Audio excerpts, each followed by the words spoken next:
और बीजेपी के राष्ट्रीय अध्यक्ष जेपी नड्डा ने मार्शल रैली और कारगिल विजय दिवस प्रदर्शनी उद्घाटन में शिरकत की। इस मौके पर उन्होंने क्या कुछ कहा है, आइए आपको सुनाते हैं।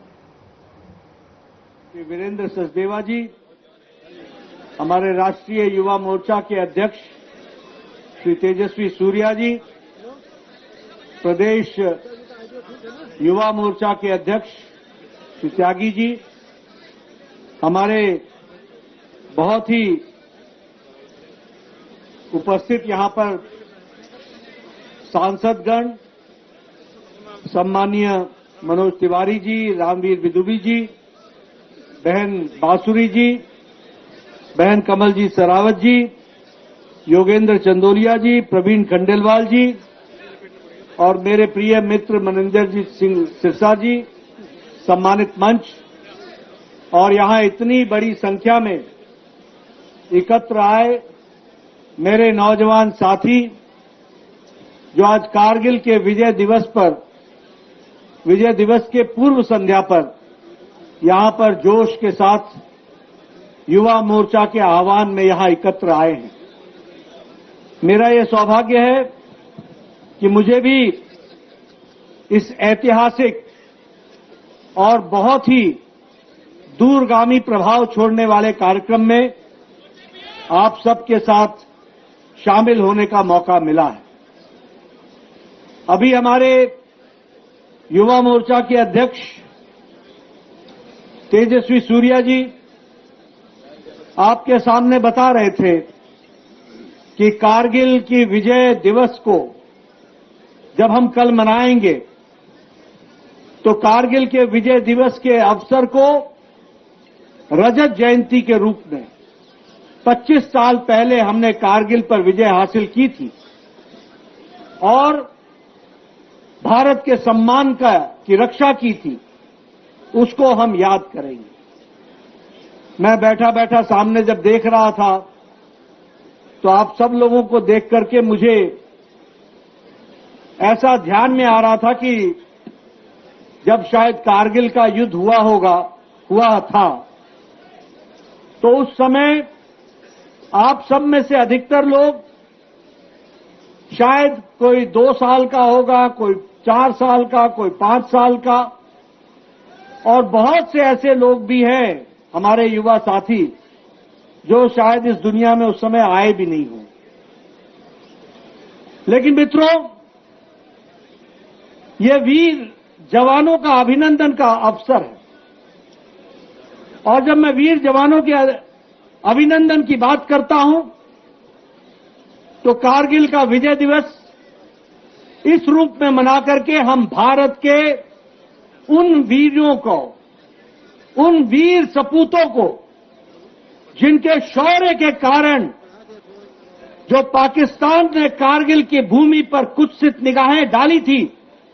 उनके इरादों को, जो उनकी सोच थी, उसको चकनाचूर करके कारगिल पर फिर से तिरंगा लहराया था। इसको हमको ध्यान रखना चाहिए और इसलिए हम इसको विजय दिवस के रूप में तो मनाते ही हैं, लेकिन साथ ही साथ हम उन वीर जवानों के शौर्य को और उनके बलिदान को भी हम हमेशा याद करते हैं। कारगिल का युद्ध एक विशेष परिस्थिति का युद्ध था। पाकिस्तान ने कोई सीधे तरीके से अटैक नहीं किया था। पाकिस्तान चोरों की तरह चुपके चुपके आकर के उन्होंने कारगिल पर अड्डा जमाया था और जिस हमारे लेफ्टिनेंट कालिया की बात कर रहे थे, अभी बत्रा जी की बात कर रहे थे, हमारे उन शहीदों की बात कर रहे थे जिन्होंने कारगिल युद्ध में अपनी शहादत दी, उनको जब हम याद करते हैं तो उसमें हमको विशेष बात इस बात को याद करने की है कि कारगिल विपरीत परिस्थिति में हमारे नौजवानों ने, हमारे फौज के जवानों ने लड़ाई लड़ी थी। दुश्मन कारगिल की चोटी पर था, दुश्मन स्ट्रेटेजिक के स्थान पर था और भारत के वीर जवानों को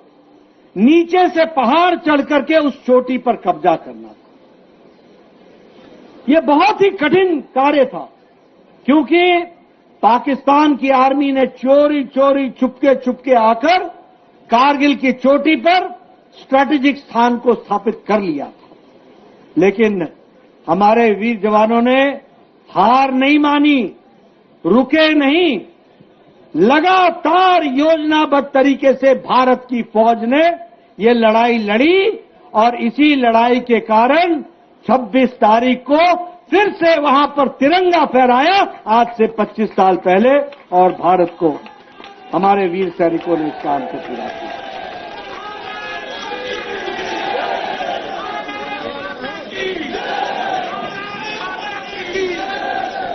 बहुत कम लोगों को मालूम होगा कि जब कारगिल का युद्ध चल रहा था तो आपको जानकर के खुशी भी होगी और आश्चर्य भी होगा कि हमारे प्रधानमंत्री नरेंद्र मोदी जी जब कारगिल का युद्ध चल रहा था तो उस समय वो उत्तर भारत के भारतीय जनता पार्टी के बतौर महामंत्री वह उत्तर भारत के प्रभारी भी थे। और आपको जानकर खुशी होगी कि जब कारगिल का युद्ध हो रहा था तो प्रधानमंत्री जी उस समय भारतीय जनता पार्टी के प्रतिनिधि के नाते वो कारगिल के युद्ध में वहां जाकर के जवानों को शाबाशी दी थी, और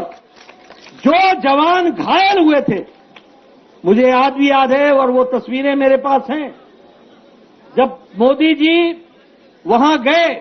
और उस समय के हिमाचल के मुख्यमंत्री प्रेम कुमार धूमल जी के साथ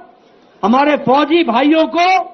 उनका हाल चाल पूछने के लिए और उनका हौसला बढ़ाने के लिए गए, और उस समय यह तय हुआ था कि हम लोग सिर्फ वही नहीं, पूरा देश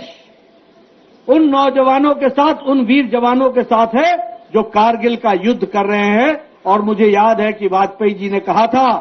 कि जो भी शहीद होगा वो शहादत किसी परिवार की नहीं होगी, वो शहादत किसी इलाके की नहीं होगी, वह शहादत देश की शहादत मानी जाएगी और पूरे सम्मान के साथ उनको लाया जाएगा और पूरे सम्मान के साथ उनका अंतिम संस्कार किया जाएगा। और आपको जानकर देखो नेतृत्व का फर्क कितना होता है। जब 1962 की लड़ाई हुई, 1971 में जब पाकिस्तान से युद्ध हुआ, 62 में जब चीन से युद्ध हुआ, हमारे शहीद भाई उनका ट्रंक आता था घर को, उनके कपड़े आते थे, उनकी टोपी आती थी और साथ में उनका आइडेंटिटी कार्ड आता था, लेकिन जवान नहीं आता था। ये प्रधानमंत्री उस समय अटल जी ने तय किया, जिसको मोदी जी ने आगे चलाया, कि कोई भी शहीद जो देश के लिए शहादत देता है उसको पूरे सम्मान के साथ उसका अंतिम संस्कार उसके गांव में होगा और पूरी जिम्मेवारी सरकार और फौज लेगी। इस बात की चिंता कीजिए। क्यों? इसलिए कि वो किसी परिवार का शहीद नहीं है, वो सारे देश के शहीद है के लिए शहीद हुआ है और उसकी शहादत व्यर्थ नहीं जाएगी। इस बात की चिंता कीजिए। यहां दोस्तों मैं एक बात और बताना चाहता हूं, थोड़ा सा जिक्र हमारे तेजस्वी भाई ने किया है, लेकिन मैं आपको बताना चाहता हूं, यही फौज थी